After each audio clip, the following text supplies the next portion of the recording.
नमस्कार, मी प्रसाद देशमुख आणि आपण ऐकत आहात सरकार नामाचे विशेष पॉडकास्ट राजकारण.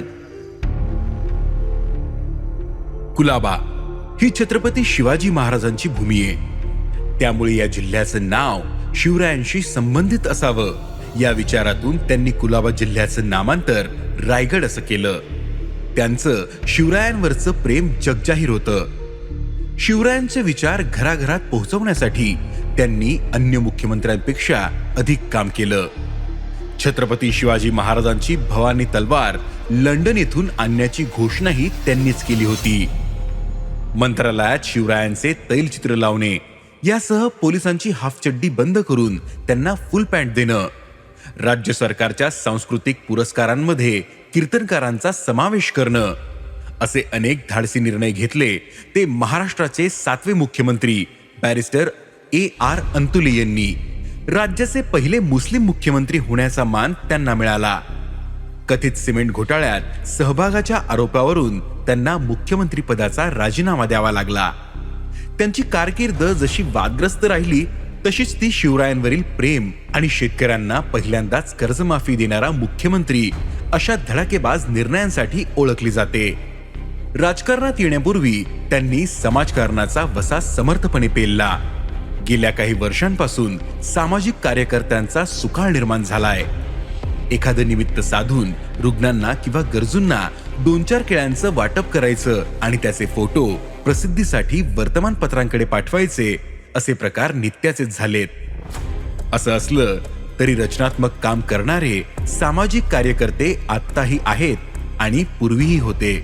सामाजिक काम करताना अंतुले यांनी साधारण 75 वर्षापूर्वी म्हणजेच 1945 मध्ये नदीवर धक्क्याचं बांधकाम, 2 गावांना जोडणाऱ्या रस्त्यांची उभारणी श्रमदानातून केली होती. त्यांनी स्वतःही गावकऱ्यांच्या खांद्याला खांदा लावून श्रमदान केलं होतं. गोरगरिबांचा उद्धार हे त्यांचं स्वप्न होतं. ते पूर्ण करण्यासाठी मुख्यमंत्री बनल्यानंतर त्यांनी शक्य ते प्रयत्न केले. रायगड जिल्ह्याच्या महाड तालुक्यातील आंबेत या गावी 9 फेब्रुवारी 1929 रोजी हाफिज अब्दुल गफूर आणि झोहराबी या कोकणी मुस्लिम जोडप्याच्या पोटी AR अंतुले यांचा जन्म झाला. अंतुलेंचं प्राथमिक माध्यमिक शिक्षण महाडमध्ये झालं. त्यानंतर मुंबईतून त्यांनी कायद्याची पदवी मिळवली आणि इंग्लंडमधून ते बॅरिस्टर झाले. 1962 ते 1976 दरम्यान ते विधानसभेचे सदस्य होते. 1962 मध्ये त्यांनी पहिली निवडणूक श्रीवर्धनमधून जिंकली. 1962 ते 1976 दरम्यान त्यांनी राज्य सरकारमध्ये कायदा आणि न्याय व्यवस्था, बंदरे आणि मत्स्य व्यवसाय राज्यमंत्री, नंतर कायदा आणि न्याय व्यवस्था, इमारत, दळणवळण आणि गृहनिर्माण आदी खात्यांची कॅबिनेट मंत्रीपदे भूषवली. देशात आणीबाणी लागू झाल्यानंतर लोकसभा निवडणुकीत काँग्रेस आणि इंदिरा गांधी यांचा दारुण पराभव झाला होता. त्यानंतर 1980 मध्ये झालेल्या निवडणुकीत इंदिरा गांधी विजयी झाल्या. काँग्रेस पक्षाला बहुमत मिळालं. अनेक राज्यात काँग्रेसची सरकार आली. जिथं काँग्रेसची सरकार नव्हती तिथलं सरकार इंदिरा गांधींनी बरखास्त केली. त्यात महाराष्ट्राचाही समावेश होता. त्यावेळी राज्यात शरद पवार यांच्या नेतृत्वाखाली पुलोदचे सरकार होतं. इंदिरा गांधींनी शरद पवारांचं सरकार बरखास्त केलं. त्यानंतर झालेल्या विधानसभेच्या निवडणुकीत राज्यात काँग्रेसला बहुमत मिळालं. राज्यात मुख्यमंत्री पदासाठी नेहमीप्रमाणे रस्सीखेच सुरू झाली. वसंतदादा पाटील, प्रतिभाताई पाटील आणि AR अंतुले मुख्यमंत्री पदासाठी इच्छुक होते. निवडणुकीचा निकाल जाहीर झाल्यानंतर या तीनही नेत्यांनी दिल्लीत तळ ठोकला होता. आणीबाणी लागू केल्यानंतर देशभरात इंदिरा गांधी यांच्या विरोधात वातावरण निर्मिती झाली होती. अनेक दिग्गज नेत्यांनी काँग्रेसच्या बुडत्या जहाजातून उड्या मारत इंदिरा गांधी यांची साथ सोडली होती. काही निवडक नेते इंदिरा गांधी यांच्यासोबत राहिले. त्यात AR अंतुले यांचा समावेश होता. अंतुले हे गांधी घराण्याचे निष्ठावंत होते. राज्यातील सहकार क्षेत्रातील आणि दिग्गज मराठा नेत्यांशी 2 हात करण्याची क्षमता त्यांच्यात होती. इंदिरा गांधी यांचे पुत्र संजय गांधी यांच्या निकटवर्तीयांमध्ये त्यांचा समावेश होता. अंतुले हे इंदिरा गांधी यांचेच नव्हे तर संजय गांधी यांच्याही पसंतीला उतरले होते. शिवाय बॅरिस्टर असल्यामुळे इंग्रजीसह अन्य भाषांवर त्यांचं कमालीचं प्रभुत्व होतं. या सर्व गोष्टी अंतुले यांच्यासाठी जमेच्या बाजू ठरल्या आणि 1980 हे वर्ष महाराष्ट्रासाठी ऐतिहासिक ठरलं. 9 जून 1980 रोजी अंतुले महाराष्ट्राचे मुख्यमंत्री बनले आणि ऐतिहासिक या अर्थानं कारण ते राज्याचे पहिले मुस्लिम मुख्यमंत्री ठरले.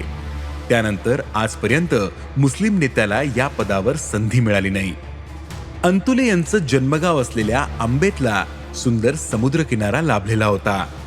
मात्र बोटी लावण्यासाठी तिथं धक्का नव्हता. त्यामुळे बोटीचे मालक आणि नागरिकांची अडचण व्हायची. यावर तोडगा काढण्यासाठी अंतुले यांनी नागरिकांकडून वर्गणी जमा करून श्रमदानातून धक्का बांधण्याचा निर्णय घेतला. गावकरी त्यांच्या मदतीला धावून आले. अंतुले यांच्या गावातील लोक गरीब होते, त्यामुळे मोठी वर्गणी जमा होण्याची शक्यता नव्हती. त्यामुळे अंतुले यांनी प्रत्येकी 1 ते 5 लाखांपर्यंत वर्गणी गोळा केली. ज्यांना पैसे देणे शक्य नाही अशांना श्रमदान करण्याची विनंती केली. त्यावेळी त्यांचं वय होतं फक्त 17 वर्ष.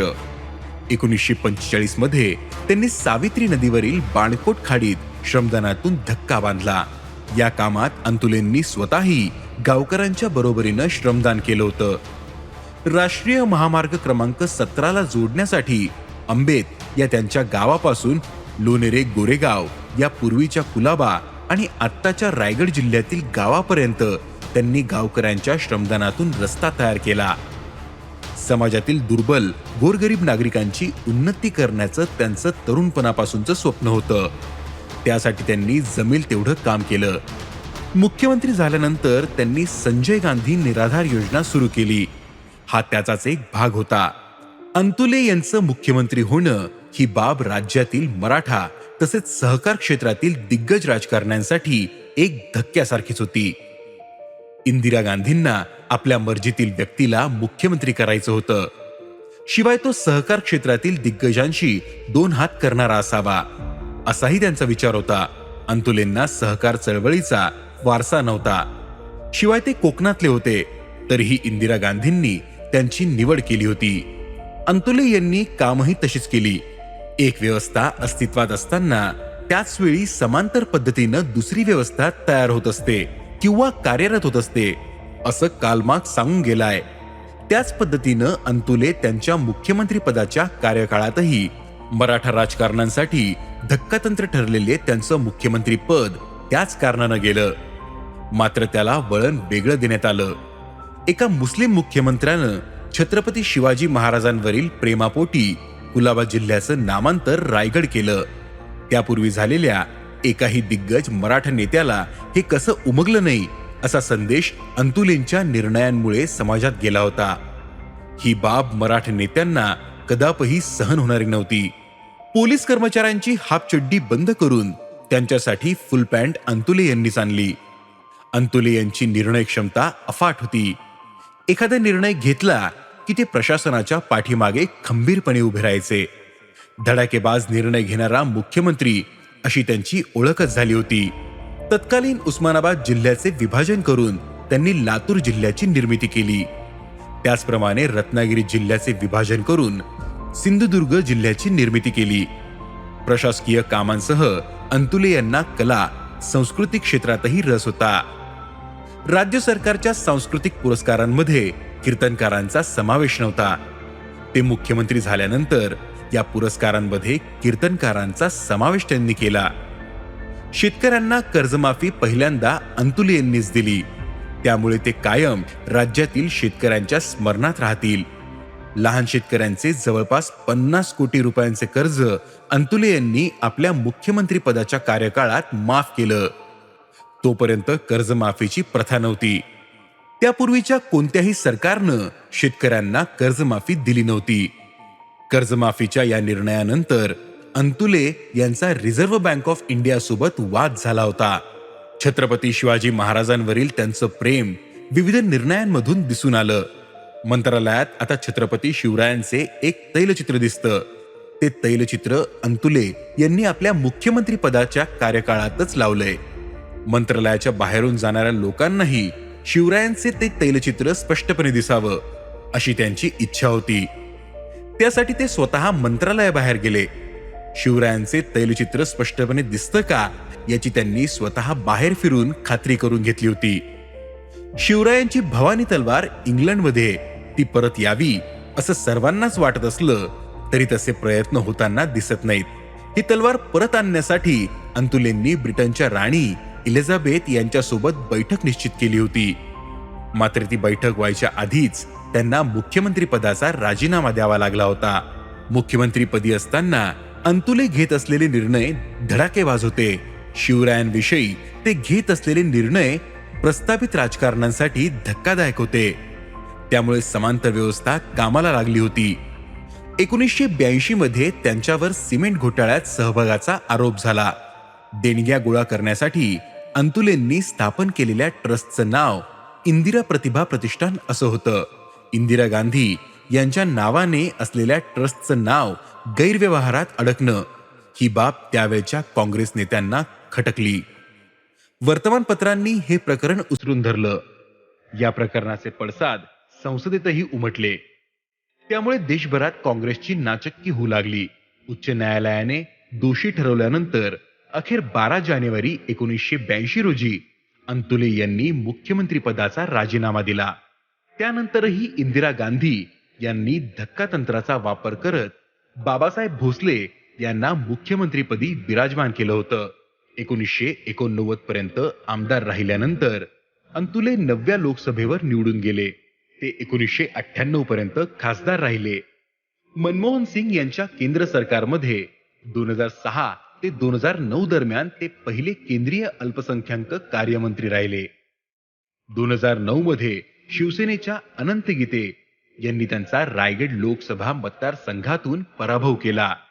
अंतुलेंवरील घोटाळ्याचं प्रकरण एव्हानं सर्वोच्च न्यायालयात गेलं होतं.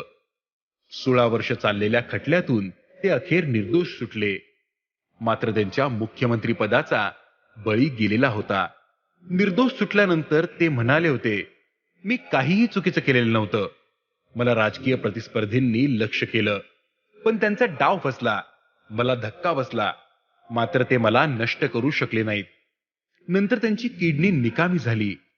त्यावरचे उपचार सुरू असताना 2 डिसेंबर 2014 रोजी AR अंतुले यांचं मुंबईतील ब्रिच कँडी रुग्णालयात निधन झालं. अंतुले यांचं लग्न नर्गिस अंतुले यांच्याशी झालं होतं. त्यांना 1 मुलगा आणि 3 मुली अशी 4 अपत्य झाली. त्यांचे पुत्र नाविद हे राजकारणात सक्रिय होते. वडिलांच्या निधनानंतर ते राजकारणातून बाजूला गेले. महाराष्ट्र कर्नाटक सीमा वादाबाबत AR अंतुले यांचा अभ्यास चांगला होता. शिवसेना प्रमुख बाळासाहेब ठाकरे यांना त्याबद्दल आदर होता. वडिलांच्या बाळासाहेबांशी असलेल्या मैत्रीमुळं 2019च्या लोकसभा निवडणुकीच्या आधी नाविद यांनी शिवसेनेत प्रवेश केला होता. त्यानंतर त्यांनी राष्ट्रवादीचे नेते सुनील तटकरे यांच्या विरोधात प्रचार केला होता. मात्र या निवडणुकीत शिवसेनेचे अनंत गीते यांचा पराभव झाला. 2020 मध्ये नाविद अंतुले यांचं निधन झालं.